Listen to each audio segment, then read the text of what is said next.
Good evening and welcome.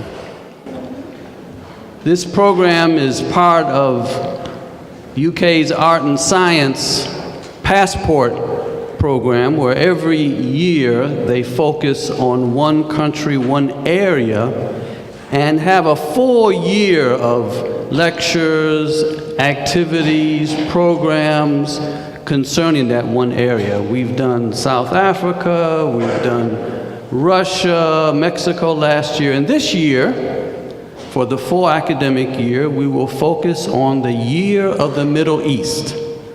We've already had our kickoff, our first event, Kosher Soul, but this is one of our first major events of this year of the Middle East.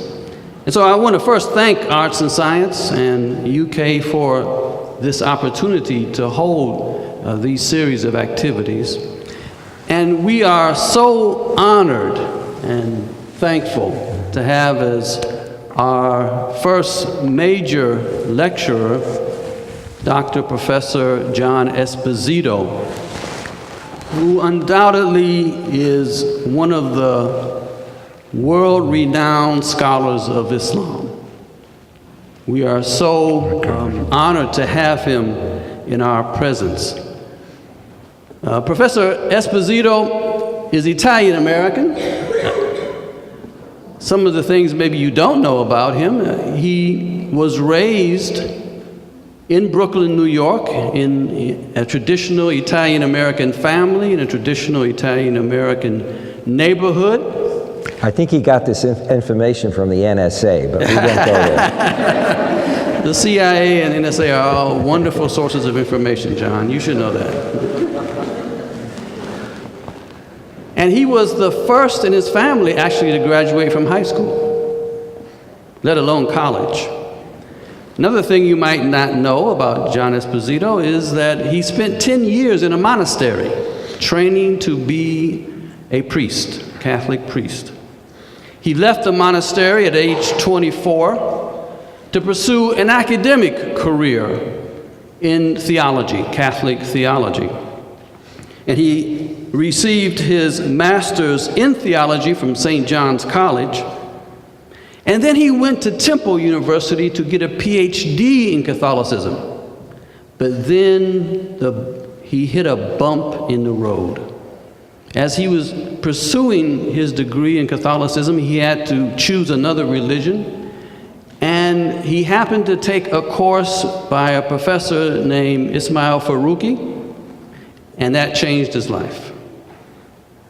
And he decided over a period of time to change his focus to Islam.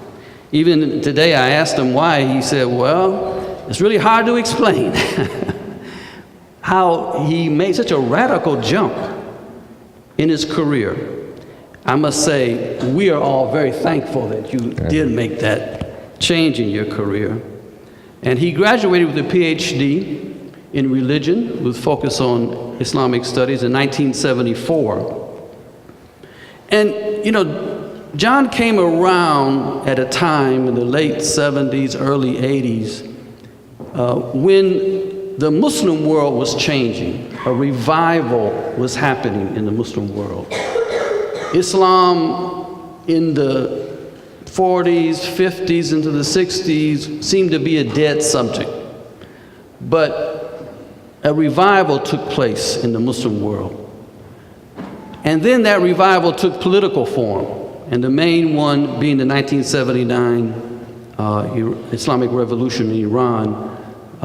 John said that he thanks Khomeini so much for making his career, because all of a sudden Islam became an important field to study. And so John Esposito was there at the right time. And what a great contributor he has made. From teaching at College of Holy Cross for almost 20 years, then he went on to Georgetown University to teach for now about 20 years, where he founded the Center for Muslim Christian Understanding. And in that career, in what is about 40 years of, in the academic field, he has produced, unbelievably, about 49 books and monographs. He has produced about 105 articles, chapters or articles in academic publications. He is the editor-in-chief of 6 encyclopedias or reference works, all of them by Oxford, including the Oxford Encyclopedia of Islam, the Islamic World.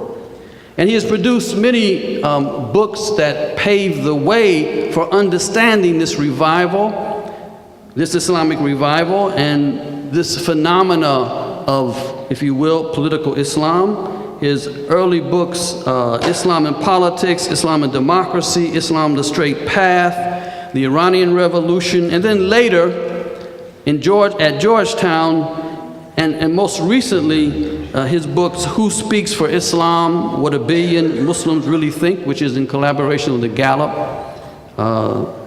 organization, and done with Dalia Mugahed. Then What Everyone Should Know About Islam. Then more recently, Islamophobia and the Challenge of Pluralism in the 21st Century. And then most recently, The Future of Islam, published in 2010. He early on served as president of the Middle East Studies Association, and then recently, almost kind of a climax of his career, he was recognized for his contribution by being elected as the president of the American Academy of Religion, and where he served as the president in 2013. We really are here to listen and to celebrate such a wonderful career and contributor to this field, John Esposito. Great. Thank you.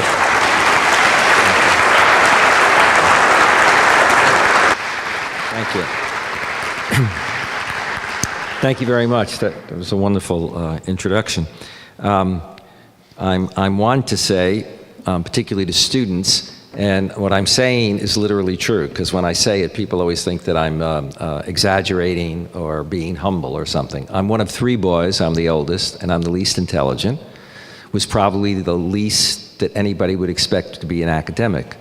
I gave a talk in Maine once, and some faculty came over to me after and said, "Oh, your parents are so cute. You know, we asked them, you know, what they thought of when they saw you up there, you know, with a big audience." And my mother said, "At least he has a job. At least he has a job."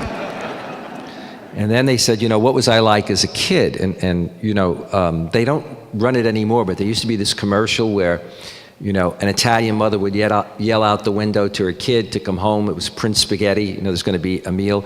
Well, for us, it meant either there was hot water. The landlady finally gave hot water so we could take a bath. Or it meant we had to go up and read every day in the summertime for an hour. So they asked what I was like, and she said, "Well, I had 3 boys, and the 2 youngest loved to read, and with John, I had to get books with lots of pictures." So my career really was very jump-started. And you know, my middle brother, to encourage my niece, once said, "Just look at your Uncle John. Look at his background. If he can do it, anybody can do." So that's where we are on that. Now, tonight I'm going to talk about the future of Islam. There's so much that one could say under that theme. I'm going to come at it from a very different kind of point of view, but I'm also going to try to do something I often don't do, which is to sort of keep it sort of crisp and allow lots of time for Q&A, because I'm not going to cover everything. The first thing I should say is, in case you're feeling tense about this and thinking about what time will this end and when will I leave, I have a new technique. The doors are locked, so students who want to leave, it may be a fire hazard, but you don't get out till I finish. And Ihsan has offered to buy breakfast tomorrow in case I go on and on. So when we look at religion in society, and we look at religion today, and we want to talk about the future of Islam, in a globalized world, where increasingly, unlike 30, 40 years ago, societies are multi-ethnic and multi-religious because of immigration, because of the coming of religions, in particular in the 70s, from, if you will, We call them Eastern religions, although Islam is really a Western religion, Hinduism and Buddhism. It's somewhat difficult to realize where we were as a nation in terms of religion in the past. In 1955, a very prominent book was written, which was seen as a kind of, it was a sociologist of religion who wrote it, kind of definitive book on where America was. And it was called Protestant, Catholic, and Jew. That was it, full stop. And in fact, the fact that Catholics were in there was what was unique. Before it was Protestants and Jews. That was 55. Proud to say in 2013, if they did it again, it would be Catholics, Protestants, and Jews. We've overtaken them through birth, the Supreme Court, and you name it. We no longer are the people who are simply seen as the great laborers, the people who are into construction companies, work well building buildings and patios with cement, or put people in cement. We have now moved forward. 10 years after that, though, 10 years after that, suddenly we had the God is dead theology. And people were talking about, major theologians, that God was dead. Now, some of them meant God is dead, or passé, but most of them meant our traditional notions of God don't work anymore in a modern world, in a scientific world, and that unless we reconfigure our theology, we're going to continue to perpetuate a notion of God and a way of understanding God in theology that is dead. 10 years after that, the person who wrote at the time of God is Dead a book called The Secular City, in which he was not saying that God was dead. This is Harvey Cox, who's a great read on almost anything, teaches at Harvard. Cox had written The Secular City basically saying America and our society, our culture is secular, and so religion's got to deal with that, and that's weakening religion. But 10 years later, it became turning east, because suddenly we had gurus and Zen masters, and we had populations. Our immigration policies were much more open, populations coming that had never been here. So that when I was in graduate school, Islam, Hinduism, and Buddhism were invisible in the landscape. I was raised in cosmopolitan New York. I never passed a Hindu temple or a Buddhist temple. I never saw a mosque. And so the world in which, for many of you who are students, the world in which you've grown up is much different than only 30 or 40 years ago. That has all kinds of implications, both domestically in terms of American policy, in terms of our sense of being a multi-ethnic society, in terms of the way in which we respond to a religion that we didn't know anything about, and I'll talk about that in a second. If you know nothing about a religion and then suddenly you see people shouting death to America in Iran and doing it in the name of their religion or Islam, you're liable to say that's the way they always are. And that must be what they're all like. Let me just point out another reason why I want to talk about the topic and approach it the way I do. While there are 5 great world religions, it's 2 that actually have interacted most intimately over history, Islam and Christianity. And those 2 are the first and second of the largest of the world's religions. 2.3 billion Christians, 1.6 billion Muslims. As you know, Catholics are the largest Christian group. Muslims now are larger than Catholics. Okay? Then you drop to 1.1 billion Hindus, 500 million Buddhists, and about 14 million Jews. So Muslims and Christians amount to 1/2 of the world's population, roughly, and they interact globally, okay, across the world, which is not the case when we look at the other faiths, not to the same extent. And they interact both as faiths, but also interact in terms of politics and society. And all of that comes to play when we look at where we are today, where Islam is today, and the future of Islam, both in the US, in the West, and overseas. If Islam was invisible in the US and Europe only 30, 40 years ago, today it is the 2nd or 3rd largest religion. It's the 3rd largest in America and the 2nd largest in a number of European countries. There are some 25 million Muslims in Europe alone. part of the talk also has to be framed in terms of the nature of religion. This is as I see it, okay? Which, of course, means it's right. But anyway, we don't want to go there. That's right, the mic's on. All right. They'll learn that you're right. Just keep telling them. All right. No matter what religion we're talking about, you see, if it's our religion, believers always feel that their faith is good, pure, and true. And so if something went wrong in Catholicism, we would say, that's not real Catholicism. That's not Holy Mother, the Church. But we could look at other faiths and say, look at what they're doing. Because too often we don't compare our ideal to somebody else's ideal religiously. We compare our ideal to somebody else's reality when it's convenient. So religions have a transcendent and a dark side.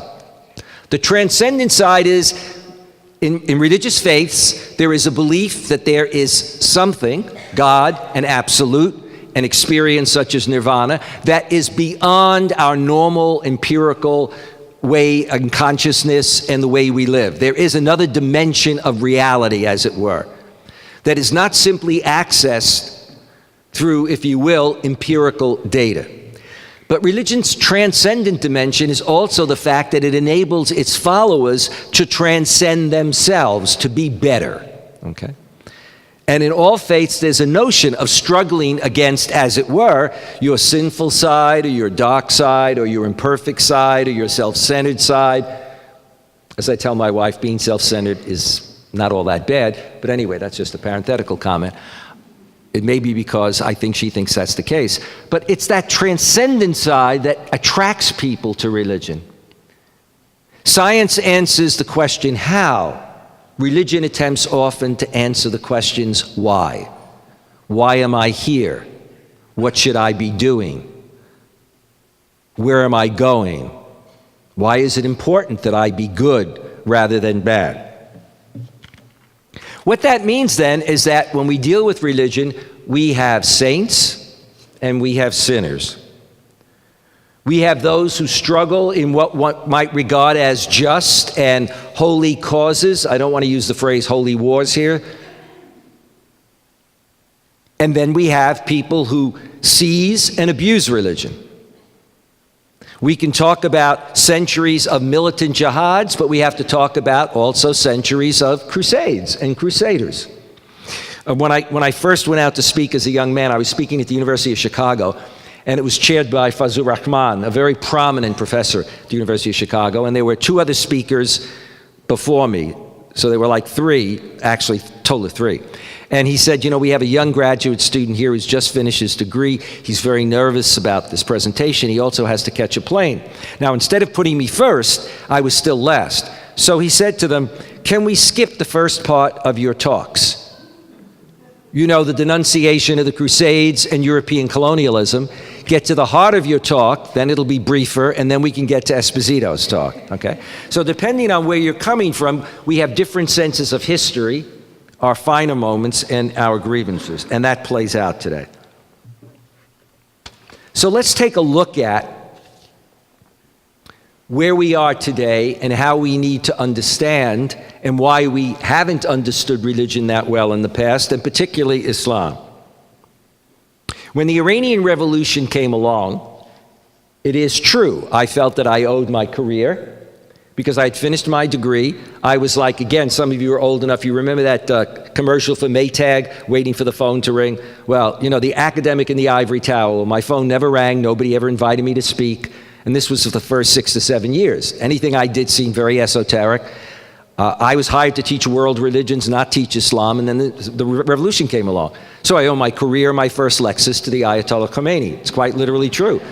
I had only made it to a Toyota Camry, and suddenly I could jump to a Lexus. But that says something about where we were. At that time, if I sent out book contracts, and I did, you know, I sent out book proposals, 100. 97 didn't answer. 3 said, great idea, no market. Iranian Revolution came, 3 book contracts in 5 weeks. Iranian Revolution came, and suddenly government wanted to know what was going on. Our diplomats were not trained in the religions and cultures of countries that they went to, Hinduism, Buddhism, or Islam if they were in Asia. Our military were not, even though they might be engaging people. The media did not cover religion in any significant way. I used to do a program, I did the color commentary for the first Gulf War, so I knew what it was to be on in prime time, to have camera crews come to my house.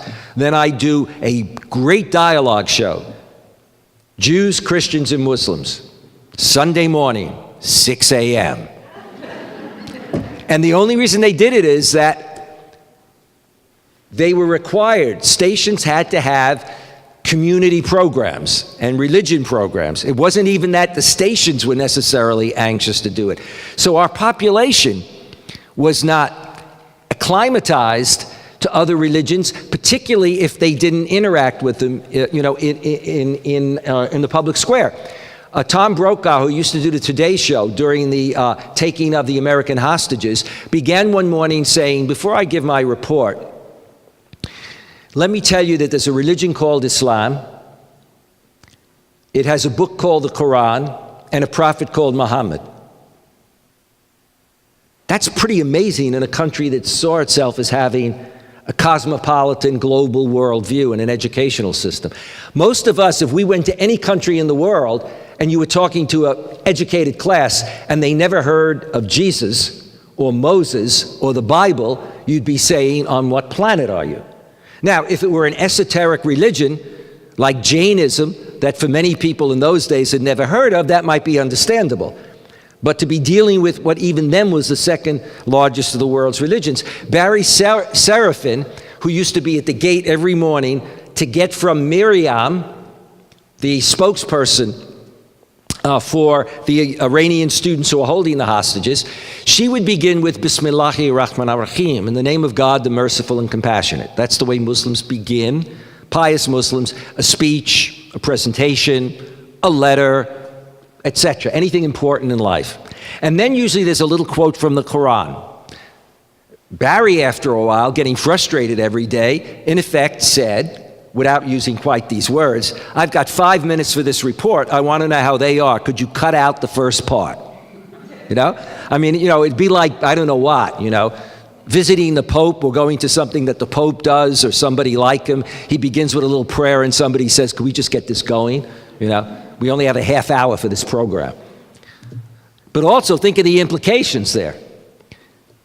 Jimmy Carter, as president, the day that Jimmy Carter was responding to the Iranian parliament, which said that if America repents of what it's done to Iran, meaning our foreign policy, etc., our restoration of a Shah who had been kicked out of the country and then was brought back on a CIA plane, that was a time when not only did the head of the CIA, who was the brother of the Secretary of State, and General Schwarzkopf, some of you remember him from the first, his father was a general, and that's why General Schwarzkopf was raised in Iran for a while. We brought him back. Well, 4 of us were asked to brief the Secretary of State, National Security Council, etc. And during our briefing, we said things like, I'm going in a direction that I didn't intend to do, but I think I'm doing really well. I just thought I'd tell you that.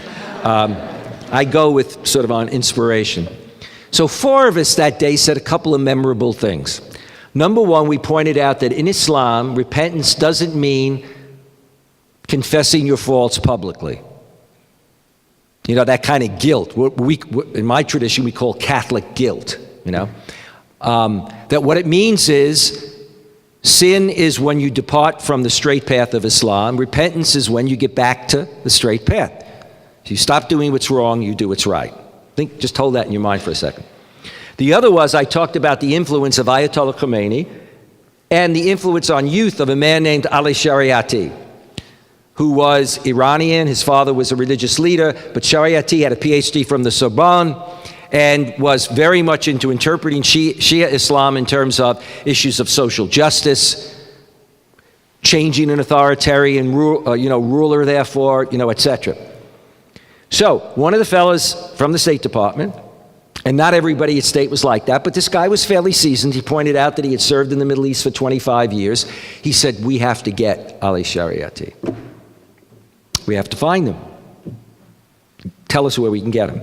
So I kept avoiding the question for a while, and he finally said with great frustration, "Professor, I'm asking you, where is he? Where can we find him?" I said, "Well, he's in a cemetery. He's been dead for 8 years." Now, here we were dealing with this crisis, and it showed you how unprepared we were in terms of our experts, because in the old days, in education, Islam was not being taught, nor Hinduism or Buddhism in most colleges or universities. So most educated people didn't deal with it. If you were trained as an area specialist, there was a good chance that you only dealt with religion in the past, because modernization and development theory said that becoming a modern nation state meant you would become secular, and that religion would be confined to private life, and at best it was an obstacle to development. Therefore, there was no need. So you might study Islam when you're looking at the emergence of the Iranian Empire, but you wouldn't be dealing with Islam as a living religion. A friend of mine was in the embassy and was criticized by her colleagues because she used to go out and meet the religious scholars, or even go to the universities and meet youth and meet people who were, studying not only sciences, but also were studying Islam. So when the Iranian Revolution came along, for most Americans, one saw the faith through that lens. The lens of a revolution, the lens of people who were saying death to America, the lens of people that had a U.S. flag with marked through it, the hammer and sickle marked through it, and then Allah in the middle of it. That was the exposure. That was the extent of the exposure for many. Fast forward then, a lot happens in between, to 9/11. 9/11 for America is one of the most traumatic events in our history. Even more for some than Pearl Harbor, because it was mainland U.S. that was hit. All of our wars, all of our great wars were always fought someplace else. Remember how traumatized we were, those of you that are old enough and others who don't. I traveled across America for 6 months instead of going overseas, etc., right after 9/11. And what amazed me was no matter where you were, you had flags all over the place, you had supportive signs, and you also had other signs like kill them all and let Allah decide. But the point is, this was a tragedy that touched everybody. Now, part of that is because of our nature of communications today. People saw those events live. Okay. But the reality of it was that if you look at it, and I want to understand this correctly, it could be misunderstood. We lost 3,000 people. Symbolically, of course, our economic center was hit and our political center, but we lost 3,000 plus people. That was a tragedy for our nation. But think about in how many wars hundreds of thousands of people die in that war. Whether it was in Iraq, a war that we fought, whether it was in Vietnam, but also if you think about places like Cambodia, Rwanda, in terms of deaths. But for us, and to explain often in foreign countries the extent to which it touched us, but it did touch us that deeply. And naturally, when it touches you that deeply, the question is, who are the people they're going to pay for it? Now, we can discuss ISIS, by the way, in the Q&A. I'm not going to do ISIS tonight. If you don't know what ISIS is, we'll get to it in a second. It's terrible because it's a terrorist group. But when they first started to use the term, all I could think of was, as a kid in an Italian-American neighborhood, we talked about ICE, Italian ISIS. And so, it was Italian ISIS, So, when I was first hearing it, I understood if they said the Islamic whatever, but ISIS was, I'm not good with acronyms, as you can tell.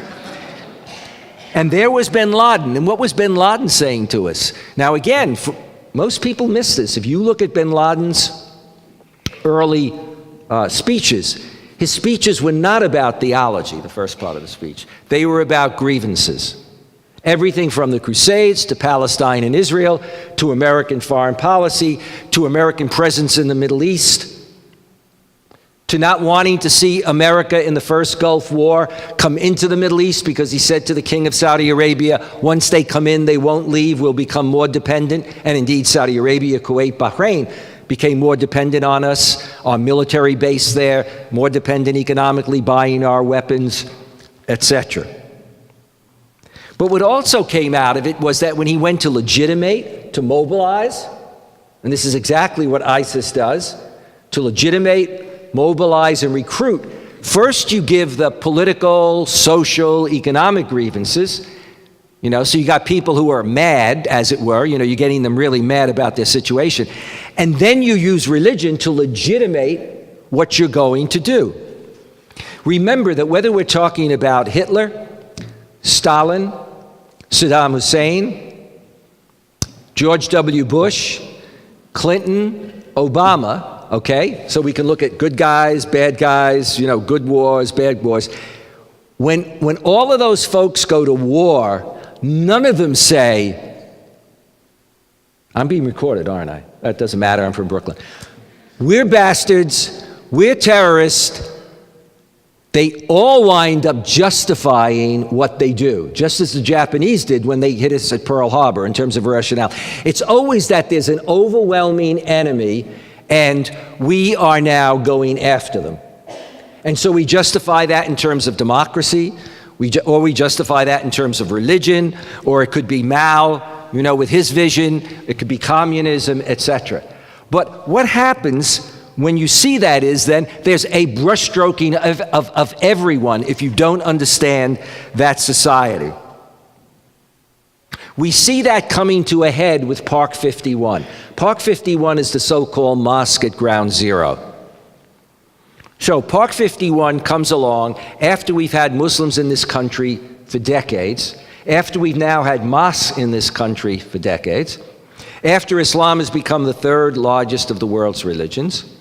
It comes along at a time when Muslims are no longer the way ethnic Italians were or ethnic Catholics were, or any other group that came, Jews, etc. That is, in the first stages of trying to fit in, being maybe in the lower echelon of recognition in society.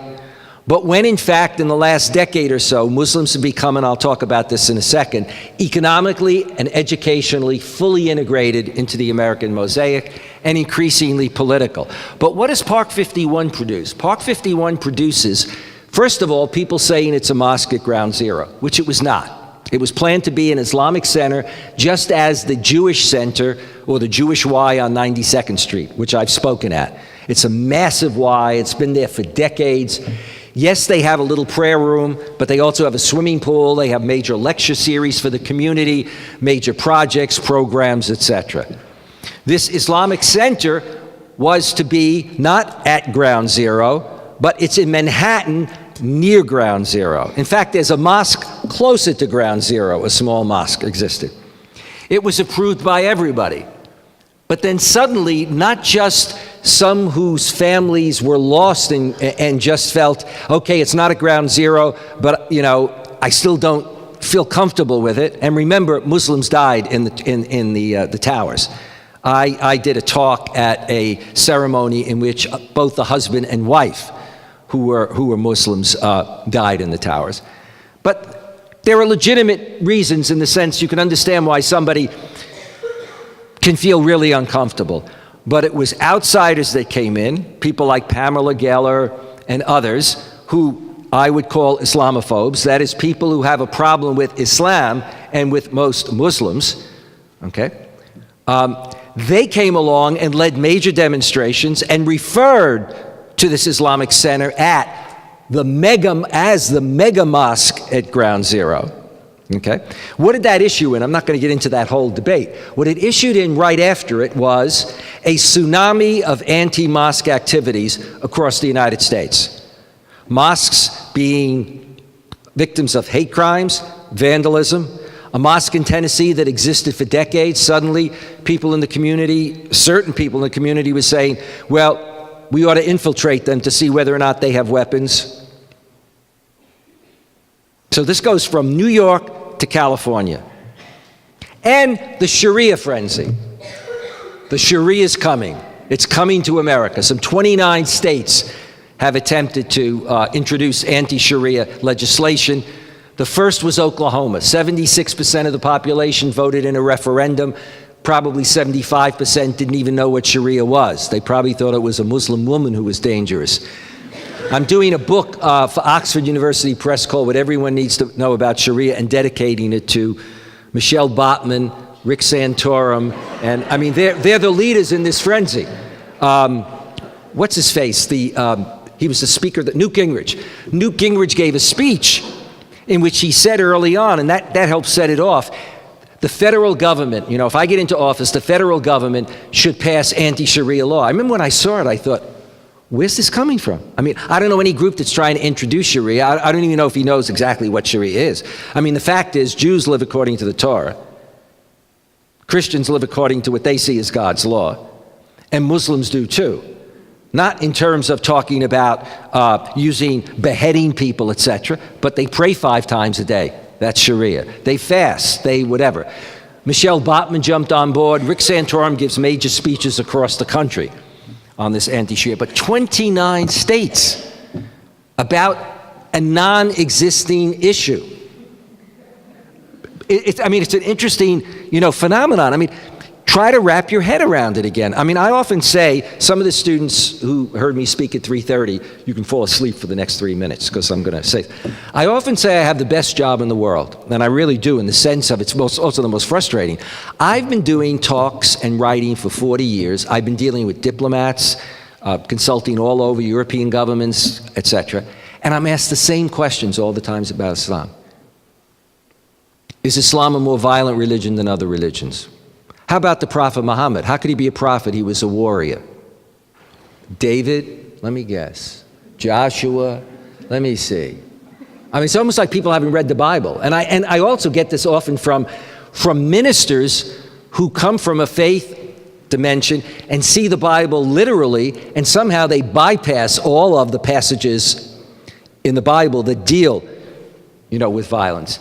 What about Muslim women? Well, what about Muslim women? Let's talk about, what about Western women until recently? When I taught at Holy Cross, I was teaching a course. Now, this was 23 years ago, and a student shaking his head. And he's in the front. I said, what's the problem? He said, you're talking about issues that your generation solved. Race, gender. This is 23 years ago. This was a bright kid, All right. So, there we are with Park 51 and the fallout from Park 51. What does that reinforce when we talk about the future of Islam in America and in Europe? It makes us think about the issue of, is there a problem in Europe and America? A problem not with terrorists, because there is a problem with terrorism. We have that problem. But is there a problem with dealing with the religion of Islam and the vast majority of Muslims? Well, again, if you look at events that are occurring, for example, I don't know how many of you know this, there was something on the internet about 3 days ago, which then got pulled, but now I've retrieved it, put out by a Christian pastor who runs a Christian group, in which he basically said, he was writing about ISIS, and he said, ISIS equals the religion of Islam. It's no different. It's like Franklin Graham saying Islam is evil, okay? ISIS equals the religion of Islam. Muslims have always killed people through the centuries. The choices they always gave was conversion or killing.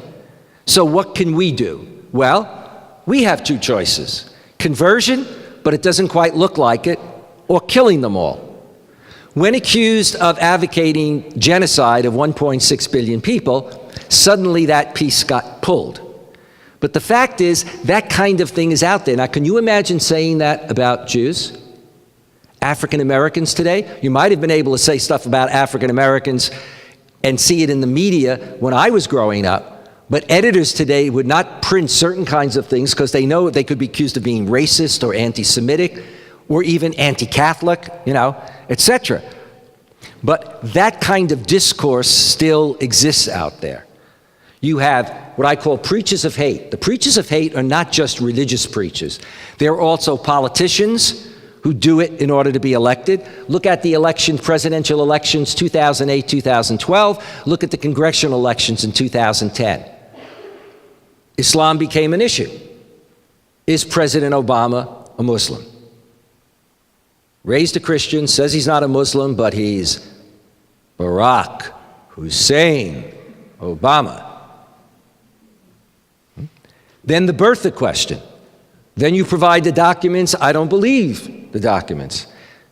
President goes to speak in New York, and in relation to Part 51, he does not advocate the building of the center, but he says in America, every group, and certainly every religious group, if it gets clearance from the local community, if it follows the laws, can do what they want. The next day, you see a spike of 10 to 12% more people who are convinced he's a Muslim. A poll done recently, you have a large percentage who not only think he's a Muslim, you have a large percentage that aren't sure whether he's not a Muslim. And then a smaller percentage that says, no, he probably isn't. This is really bad, what I'm going to say. But I have a black sense of humor. By black, I mean dark. President goes on the Colbert Show after he leaves office. He's interviewed by Colbert. Colbert asks him a question, and he says, Bismillahi ar-Rahman ar-Rahim. Now, what happens? You see, I mean, it's this incredible, because you remember what General Powell said. So, suppose he were, and then he gave the example of that young Muslim soldier, who died. But I mean, when you're talking that way, you're saying a certain kind of thing. Now, some of us can be a little aware of this. I was Italian American. I'm passing from the scene. Okay, you better have a hearse ready. When I was growing up, people always thought I knew about the mafia, that I had members of my family that were mafia. I mean, all the time. I mean, they say you're from Brooklyn. It turns out I was from a relatively mafia neighborhood, but they didn't know that. But, the whole idea, in those days, some of you are old enough to remember, when you saw somebody who was a gangster, when you saw somebody who was slapping women around, etc., they were usually dark and swarthy. If they didn't portray them as Italian, that's what they were. And occasionally they were lovers, but, But the reality of it was, Italian Americans were seen, because of the mafia issue, for many, it was always they used to try to get us in our neighborhoods to get on buses to protest outside the FBI, because we felt that we were being seen in a certain way. This is ironic, by the way, because J. Edgar Hoover thought Catholics were the best people to have as FBI agents. We were clean-cut, short hair, took orders really well, in those days, from the Pope and the Catholic Church, and very disciplined. But this is the kind of brushstroking that we are dealing with, that then winds up affecting, when you have a problem with Islamophobia, it winds up affecting the civil liberties of Muslims. So when we then talk about, for example, our reaction to 9/11, listen to these statistics. This comes from Less Safe, Less Free, by one of the foremost authorities on human rights in America, David Cole. It's a great read, Less Safe, Less Free. By its own account, the U.S. government immediately locked up over 5,000 foreign nationals in preventive detention. 5,000. Not with any showing cause at that point. In the first 2 years after, 8,000 Arab and Muslim men were brought in for FBI interviews, and 80,000 Arab and Muslim foreign nationals for special registration, fingerprints, and photographing. Out of 93,000 in that action, the government's record was 0. Not one convicted of a terrorist act. That doesn't mean that we didn't have then domestic terrorists. But in terms of that initial, in other words, that overreaction where we didn't operate with habeas corpus, in effect, you had people saying, just as in the war itself, you had people saying just war doesn't count. That's from the past. You had a Harvard professor arguing, maybe we need to revisit what torture, the use of torture, etc., that kind of exceptionalism. Now let me deal with media. Yeah, we're okay on time. What role does media play? I can move around, right? Okay, so a lot of times people don't want you to move around. Oh, I forgot. I always tell audiences this. When I finish, don't applaud right away. Stand up first. No. I wouldn't go say that. When I finish, I'm going to move quickly into the audience. Okay? I'm going to lay my hands on 4 people. They're the 4 people who, as I speak, I use eye contact, I believe are really listening. When I lay my hands on you, you will be cured of any disease you have. Now, you may think this is, no, wait. You may laugh and say, he laid his hands on me, he thought he cured me, I didn't have a disease. No, I know you may not. It's a chit. When you have a disease, visualize my face, you will be cured. When that happens, send me an email, because we have a great Pope, and if I can get 2 miracles, I become a saint. Now, think about that. Let's talk about media. For most of us, we get our news from media. In the old days, it was print and TV. Now it's very much social media, but it's media. Okay? Here's a study done by a major group called Media, M-E-D-I-A, Tenor, T-E-N-O-R. You can look this right up, this outfit on the internet. They monitor mass media in Europe and the US every day. All the stories, sort them out, all the different topics for the stories, okay? In 2001, they looked at 975, they looked back at 2001 and at 2012. Okay, so they looked at 975,000 pieces of media, print media. 975,000. In 2001, in trying to understand when they covered the Muslim world, Muslims, Islam, terrorism, etc., 2% covered extremism, 0.1% mainstream Muslim world. So context for most Americans in 2001, if you had no background, is 0.1% of media is doing anything, and 2%, okay? 2012, the 2% jumps to 28%, exponential growth, and mainstream media coverage is, anybody care to guess? 0.1%. Doesn't change at all. 975,000 pieces of media. So if you're somebody looking at media, you're like my mom when I first taught in Boston, and I was raised in New York, and my mother says the first morning I come down, she says, you can't live here. I said, why? She put the news on in the morning, first thing you see are the murders in Boston. I moved to Washington, even worse. She reacts. Now, my mother's raised in New York. There are people who don't go to New York because they worry about, but see, my mother knows New York. She knows the good neighborhoods. She's got the context in which to understand. If you're looking at media and the stories that you're seeing are primarily of, as on weekends when things are slow and you see a train wreck in God knows where and you wonder, it's terrible, but why am I looking at this, or there isn't much action taking place.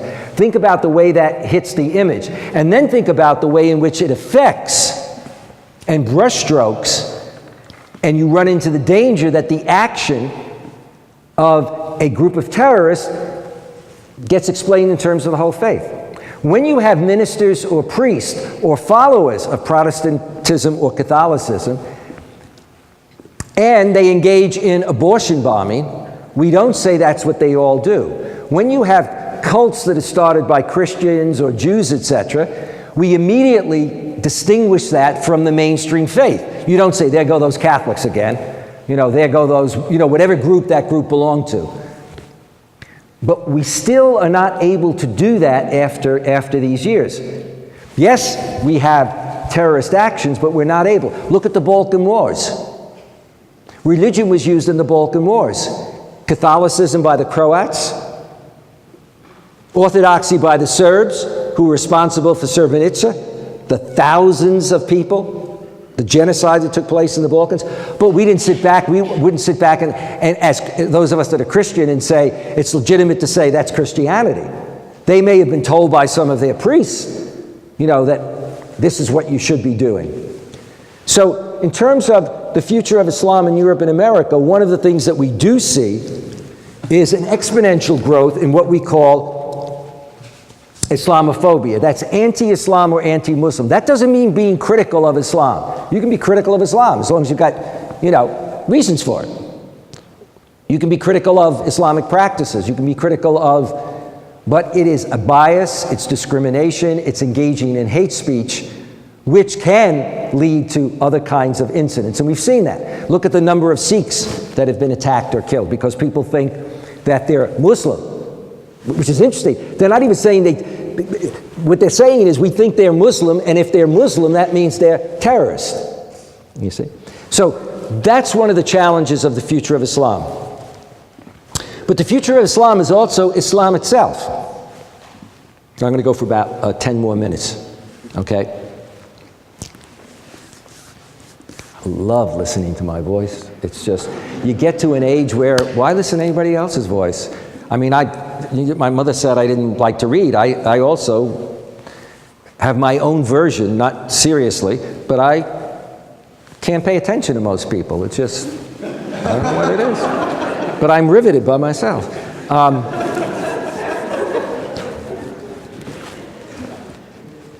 Challenge that many Muslims face today is not whether or not they denounce terrorism. For the first 8 years after 9/11, I'd always have people say, why didn't Muslims denounce it? You can go on websites. University of North Carolina has a whole website on this. From 9/11 on, in the New York Times, 1 week after the attacks, there was a full-page ad, put out by a Western think tank, but with all prominent Muslim leaders denouncing the acts of violence. ISIS being denounced. But you don't see it in the media. If you look on the internet, you can find it. These statements go out. Media tend not to publish it. Tom Friedman, who writes for the New York Times, had served in the Middle East, great columnist. He's written twice about the idea that Muslims don't speak up. And his own newspaper has had these denunciations. But that's not what Muslims face today. For many Muslims, on the one hand, if they're in Europe and America, it is feeling that one is that mosaic, is part of that mosaic. I mean, if you think about it, Muslims are, and I have a little thing here, I like to give stats. The great thing now is that we have data. You don't have to rely, if you listen to me, you don't have to say, oh, well, that's what he says, but I can listen to another talking head that says the opposite, and they have the same credentials. Okay. 4 out of 10 Americans, no, we'll skip that. Let's look at a Muslim profile. Muslims span the professional profile. They come from 68 different countries. Professionally, they're doctors, lawyers, engineers, educators, taxi drivers, small business owners. 70% report they have a job compared to 64% overall of Americans. Educationally, 40% of Muslims have college degrees versus 29% of Americans overall. 40 versus 29. Muslim women are statistically as likely as Muslim men to hold college degrees and postgraduate degrees and to be equally employed. Muslims make as much, if not more, than Americans overall. Among non-working Muslims, 31% are full-time students compared to 10% in the general population, 31% to 10%. Family-oriented, 78% are married. Of those, 83% have 1 or more children. So they're integrated economically, educationally. Pluralism, unlike many parts of the Muslim world and some parts of the United States, in terms of Christians as well as others, American Muslims are quite pluralistic. 77% said that Muslims worship the same God as Christians and Jews. 84% said that Muslims should strongly emphasize their shared values with Christians and Jews. And when it came to the acid test of pluralism, this is a Muslim scholar named Abdulaziz Sajidina who writes on pluralism. He said the acid test is whether or not only you're going up, but other people are. Salvation, A majority, 56%, believe that many religions can lead to eternal life. A minority said no. We have that same kind of breakout. In a study done of foundation money and giving, it was discovered that in a 3-year period, 2008 to 2011, $119 million went to people who some of us would identify as writing Islamophobic literature. Literature that encourages bias, discrimination, or hate. These people, by the way, are cited in, the Norwegian terrorist, you remember a few years ago, they're cited in his manifesto, many of these people, cited many, many times. They run things like Jihad Watch, etc., but they also run things that sound nice, like Pajama Media, American Thinker, Family Security, okay. But 119 million. Now, nobody makes up that statistic because it's based on IRS reports, okay? And there's another study that shows another 42 million. So we're conflating it. That's an enormous amount of money being put into creating websites, being put into disseminating information, writing, books that deal with this kind of situation. So the irony is that Muslims are integrated, but in terms of their civil liberties, there's still an issue. But the irony is that American Muslims are more optimistic than the average American about their future in the next 5 years. Why? Because they're not only doing well, but their second and third generation kids are getting good educations and moving ahead. But a majority also say that either they or friends worry about or have experienced being harassed, infiltration of mosques, being approached and asked to spy, being threatened if you don't spy. Look at the NYPD reports that occurred. It's all over the internet. For European Muslims, it's a bit different. European Muslims, unlike American Muslims, see, most Muslims in America in the early stages were people who fled here for political asylum or to do better economically. Then in the 70s, many countries sent their students, best and brightest, to America to get an education. Many didn't go back. So, in fact, we have a very high cut, educationally. If we talk about the future of Islam, though, the future of Islam is also involved with the politics of the Muslim world. And here it gets very tricky. Remember after 9/11, people said, why do they hate us? Now, there's no problem with that question if you mean, why do the terrorists hate us? But for a lot of Americans, why do they hate us meant they, the Muslims. And often, there was no distinction between being anti-American foreign policy or anti-British foreign policy, for example, as in the invasion of Iraq, and being anti-American. And so some people would say, well, why do they still keep coming here? Why do they live here? Well, because they don't hate us, they don't like our foreign policy. You look at statistics. Gallup did a survey looking at comparing America to Canada. We call Canada America without American foreign policy. And the statistics are incredibly different. Or just Europe and America. Britain, Blair, and Bush, their statistics versus other European leaders. In other words, it's around foreign policy. It's around two things. One, invasion and occupation, and two, a feeling that the promotion of democracy, we operate on a double standard. We say that we believe in self-determination, and when we promote democracy all over, including Eastern Europe, but not in the Middle East.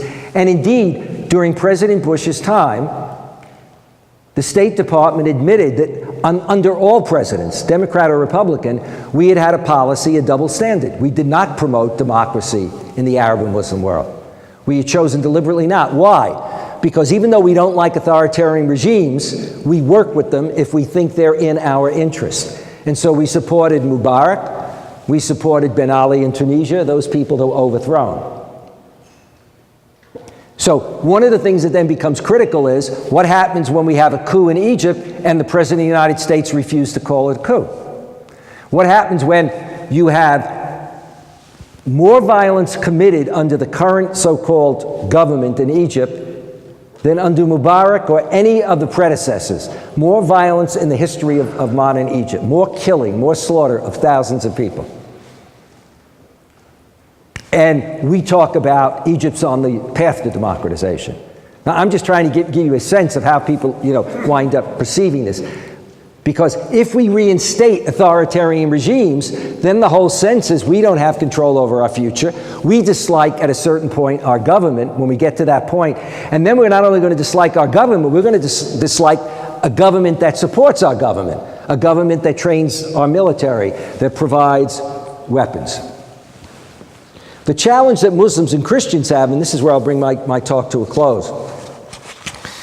The challenge that Muslims and Christians and Jews and Americans in general have, and atheists have, is whether we really believe in our principles and values.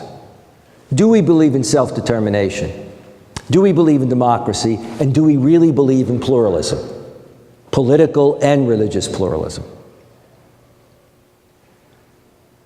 For many believers, and certainly for some Christians and Muslims, traditionally there was a sense, if I'm right, then everybody else is wrong. For Christians and Muslims, there was a sense of a universal mission, each faith. And that's why in the early period, Christianity felt threatened by the new kid on the block, because Islam came along and offered a theological, if you will, an alternative religion, and not only an alternative religion that many people, were converting to, but also, like as we had Christendom, so you had, if you will, Islamdom. In other words, the religion was also being expressed not only in a faith and a theology, but also in monarchies and empires. The challenge in our modern globalized world, with globalization and the development of multi-ethnic, multi-religious societies, is the extent to which we can operate on a basis of mutual understanding and respect. Tolerance is out. The old notion of tolerance is useless. I did a program once, and President Clinton was there, and he rejects the term tolerance, because tolerance, remembers, traditionally means coexistence.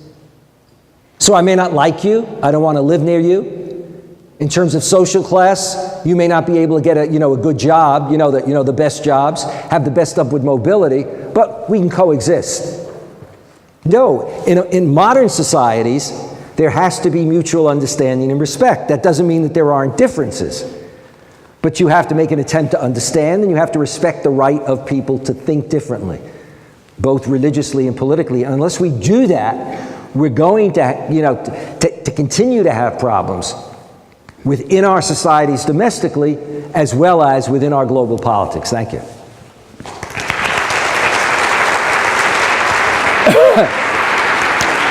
I don't know, I went in a different direction.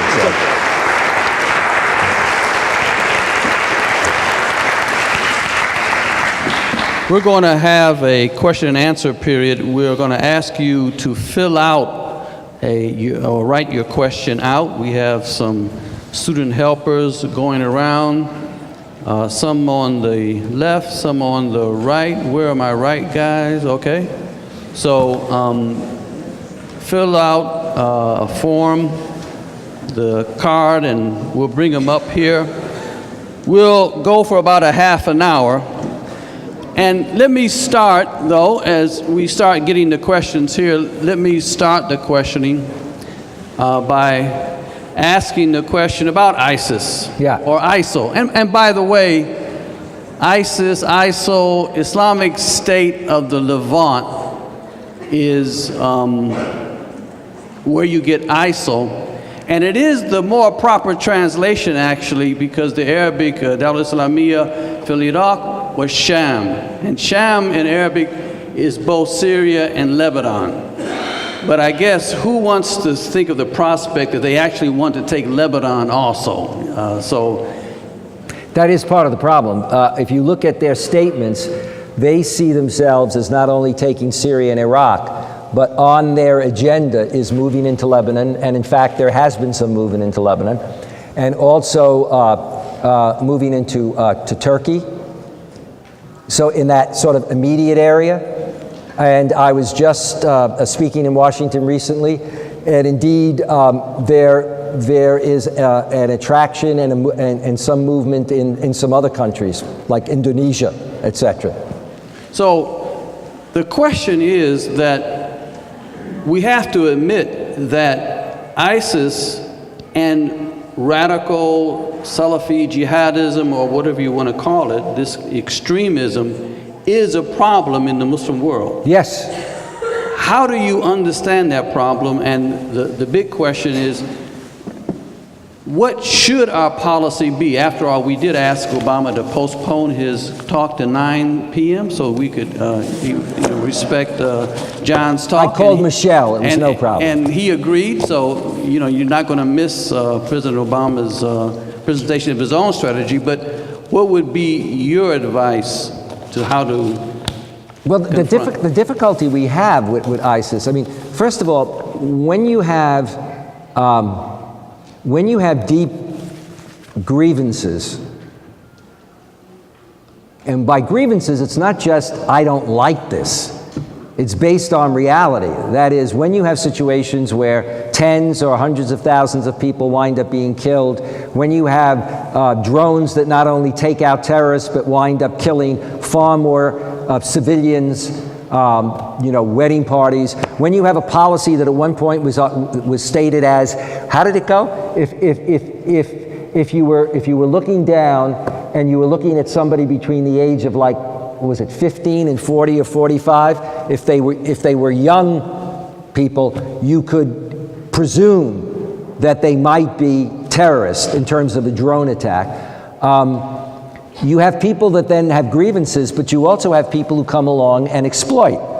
And in all religions, you do have religious extremists or fanatics.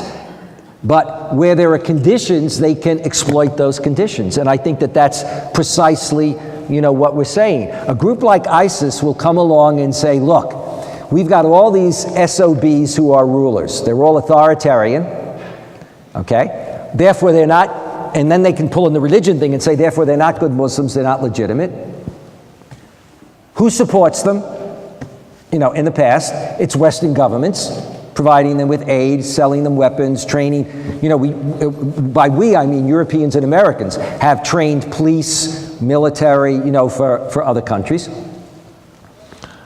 And where are we? They'll continue to support, quote, our people are repressed. Then when there is a moment of liberation, then it gets crushed again, and the military comes back into power, as it were, in Egypt.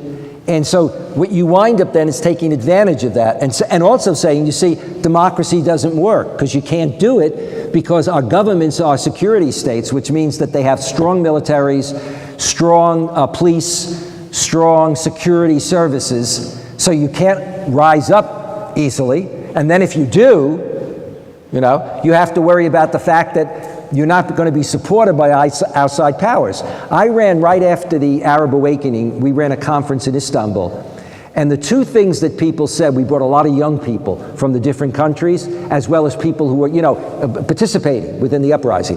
The two things they were concerned about were, number one, what they call the deep state. In other words, how are you going to change? As one of them said, they said, when the French Revolution occurred, all the bad guys are rounded up and they're guillotined.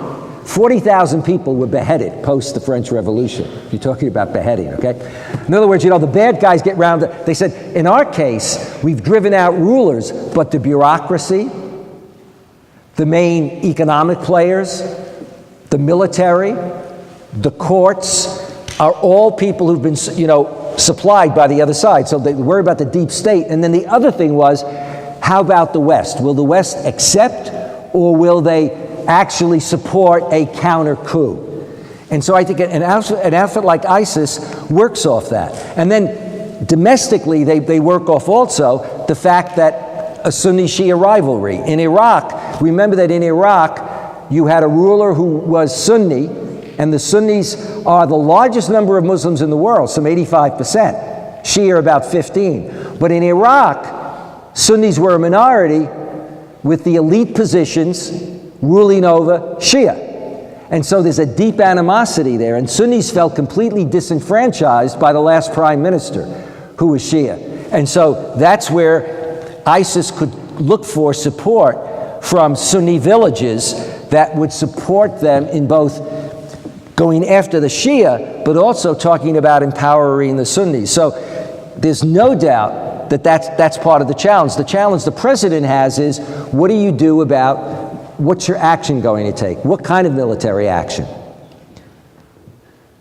And if you use it, how carefully do you use it? So that it doesn't look like Western countries are coming in. And I think that's why tonight he's going to announce the equivalent of an armada. What I mean by that is, hopefully he's going to announce that there's going to be a movement against, that he's got the support of countries in the region, some of the countries which he needs, countries like Turkey, Saudi Arabia, United Arab Emirates, let's say Egypt, maybe even Iran, maybe Iraq, along with European countries, maybe Australia.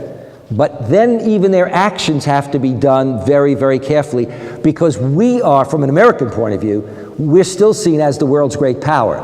So if there's any big screw up, there's still going to be the sense that, the Americans are calling the shots, as it were. Kind of a follow-up of that, we have Boko Haram in Nigeria. You have, of course, Qaeda, which doesn't seem to be going away. What's the prospect of them? You talk about the future of Islam. Yeah. What is the future their future? What's happening? As long as you have conditions that combine, from my point of view, authoritarian governments, and that phrase doesn't really sink in. About 20 years ago, I was on a panel in Washington, and I said to my colleagues, do you realize this is the first panel that we've probably been on as professionals who deal with the Middle East where we were talking about democracy in the Middle East? In other words, there was just a presumption that there was no democracy, that the states were security states, When you talk about a security state, you're talking about state control. Not only of jobs, of your life ultimately, but also of the use of force and violence. So you're talking about thousands, sometimes tens of thousands of people in prison, being tortured. You also hold back the development of education. Until economies are strengthened, until you have greater education, these groups will continue. Terrorism is with us. The question is not whether you can eliminate it, it's whether you can limit and contain it. And I think that, that's just something that that we're dealing with. Does Sharia contradict democracy? Not necessarily. It depends on your interpretation of Sharia. For example, I'm going to do this analogously. If you asked me, did Catholicism contradict democracy, I would have to tell you that a whole series of popes condemned modernity,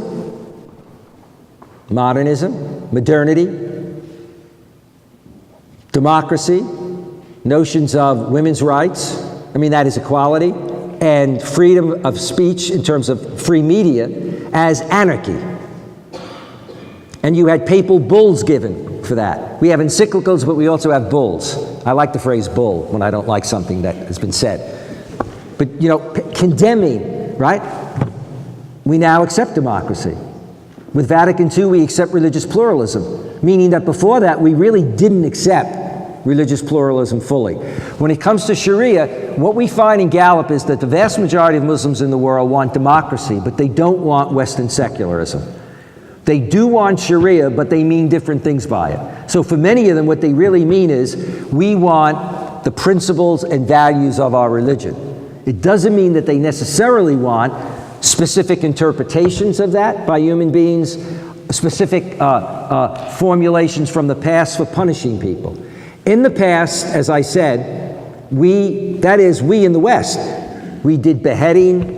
We put people who owed even small amounts of money in Britain for long periods of time. We've moved beyond that. And so part of the debate over areas of Islamic law are, if you have Islamic laws that were developed in the 7th, 8th, 9th, 10th century, when you had different standards of let's say, punishment, how you approach certain crimes, do they have to change today? And one final point. You know that whole thing about The Prophet married very young women. Aisha, some of you have heard this, one of his wives might have been anywhere from 10 or 12 to 14. The fact is that in the past in the Roman Empire, you had a same approach to marriage in terms of the age for women. In other words, the age when somebody was seen as, having entered in or gone through puberty and could now conceive and get married, etc. You move into a different situation, you move into different cultural situations, and then one talks about changing, realities. Can you have Sharia and democracy? I think Tunisia is a perfect example of it. The Islamic movement there won. They implemented democracy. They not only implemented, they announced ahead of time that the president would not be a member of their group. They announced that if they were elected, they would bring in the next 3 political parties that were socialist and secularist and don't like them at all. That's worked out. But it all depends on what your interpretation is. Many of the questions asked, how can we better promote mutual understanding and respect of Islam and Muslims in America, or how can we help address the issues of Islamophobe and misunderstanding that is also often portrayed in classrooms? I think, there's so much, I can't talk when I'm sitting. Okay. I'm sitting on my brains. The reality of it is there's so much that one can do. I've been doing this for years, and this is all going to, if you want to have any impact in life, remember that movie that they talked about, Pay It Forward? Some of you remember, okay? I always say, if you want to be useful in life, if you go through tough times and then you're blessed and you have a pretty good job, or you're in a position to help somebody else because somebody helped you, or you have some money and you can help them, you pay it forward. But you can't do what everybody else can do, even when you're talking about paying it forward. You're not Bono. You're not, some mega wealthy person who just walks in and says, we all in our everyday lives have a way of paying it forward. There are people who are lonely, there are people who are sick, there are people who just want somebody to come and talk to them. There are things like, delivering, food to people, and people can do that and make incredible contributions, and they don't get on TV. They're not somebody who can say, I've got 100 million and I'm going to give 10 million tomorrow and it's going to be in the newspapers. The same thing is true with cultural understanding. I speak at universities, I speak to groups, and then I go back. And it's amazing how many people come up to me and they'll say something like, I heard you speak 10 years ago and you suggested X and Y, and some of us went out and did that. Whether it's a career, or I said at one point to a group, I said, develop a book club. There are book clubs all over the place, where people in a community, men and women, or sometimes it'll be women who are at home during the daytime, they get together and they read a book, they discuss culture and religion, they get to know each other, they get involved in their communities, they get involved in each other's mosque or church. And when you do that and then there's a crisis, when somebody attacks a mosque or whatever, and we've had incidents of this where suddenly people come out of nowhere who aren't Muslim and help out. At universities, get speakers, get interactive programs. Not only have courses, have discussion groups, and deal with hard issues. One shouldn't be afraid to say, look, I have nothing against your religion. I know most Muslims are okay, but how come there are so many terrorist groups? How come there's so much violence? Now, I have a weak-kneed answer to some of that. If you had 10 Northern Islands and Southern Islands, you'd be saying, what are those Catholics doing? If you had 10 Israels and Palestines, you'd be saying, what's going on between all of these people? In other words, when you look at an area, okay, those areas are one country, or vying over, whether it's one or two countries in Northern Ireland. Okay? When you're dealing with some 35 or 40 countries across the world that are very diverse, that have had authoritarian regimes, that have a legacy of European colonialism, okay, that's part of it. Also, people are responsible for changing their own future. But how do you change your own future if you're functioning with an authoritarian regime where you can't have political parties, maybe, where you can't organize? In the new democracy in Egypt, you cannot meet and talk without permission from the government, even in the smallest possible groups. You have no access to television. You have no access to, and it affects the educational system. If you don't have a good educational system, if you don't have a good economy, all of those things come to play. But in discussion groups, these things can be honestly raised because one should be able to raise that. You know, being culturally sensitive or religiously sensitive doesn't mean I don't want to say anything because that could upset the other person. But let's face it, it is sensitive. In our culture and religion today, it's sensitive. Look at Shout Television. Look at O'Reilly. Look at Sean Hannity. And look at some people on MSNBC. It's attack television. And in attack television, there is no mutual understanding. When you have attack television, and when you have attack media, and when you have attack social media, then you don't have that. And I think that that's part of it. Question about Egypt. You called the overthrow of Mohammed Morsi as a coup. The writer of the question says that only the Muslim Brotherhood in Egypt believes it was a coup. How do you? First of all, go over your understanding. That's not true. Let me just make this very clear, okay? All you've got to do is read your modern press. But look at New York Times, look at The Economist, look elsewhere. One of the new things that's happened now is that many of the young people, many of whom were part of the original Tahrir Square, many of whom actually initially supported intervention, are now being imprisoned by the current government, are now being imprisoned. They were social media leaders, youth leaders, journalists, etc., are being imprisoned. As this government is playing out, you see, initially, it was very easy in a way.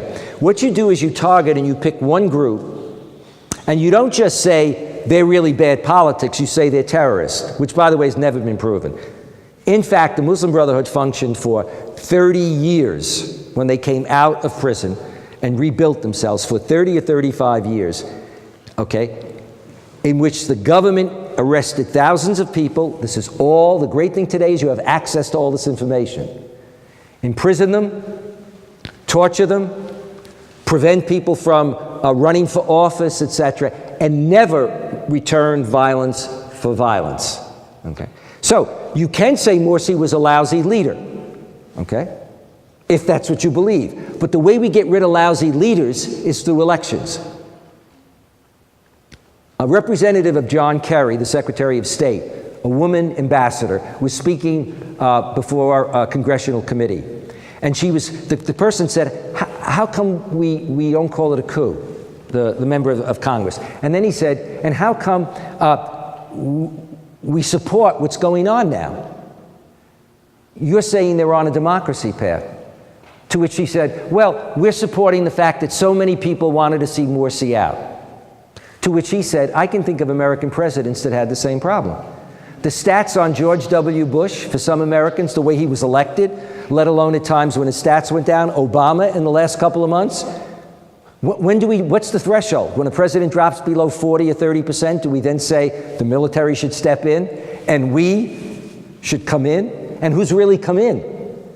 Your general retires, the military and the courts are completely controlled.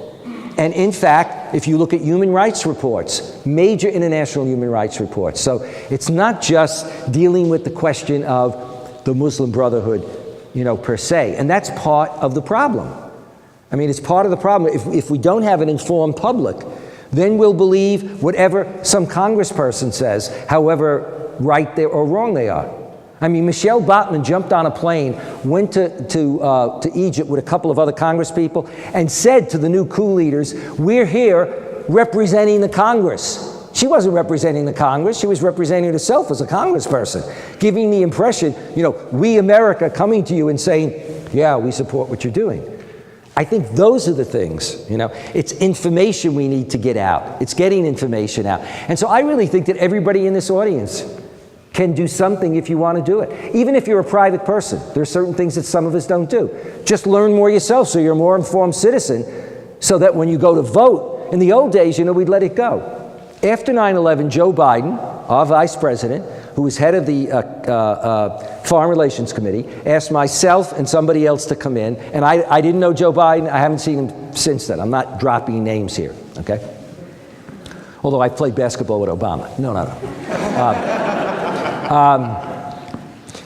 Joe Biden asked us to explain what was going on, and after it he said, which is very interesting, Biden is a very self-assured person.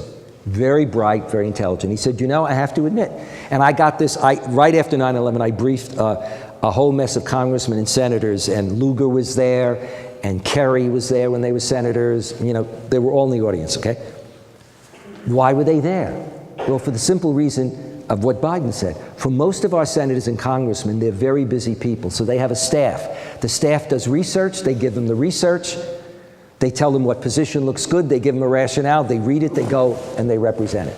And so one of the things he said is, I know nothing about the Middle East. In depth, he said, I know Europe really well, because we really deal. He said, when it comes to Islam and the Middle East, didn't know much. And the kinds of questions I was getting from Kerry and some of the others, and Lugar, who are informed people, but when it came to the role of religion in politics, they just weren't, they weren't, on top of it.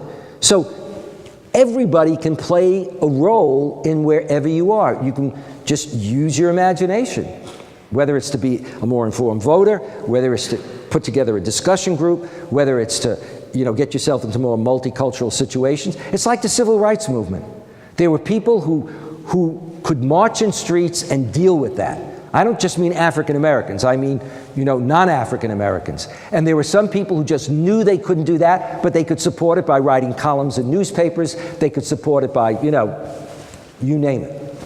Let's just do two more, because they've been very patient. One more. Many, many great questions, but we just don't have time. A few of the questions asked about the fact that there are Muslims from America and from Europe who are joining ISIS. Yeah.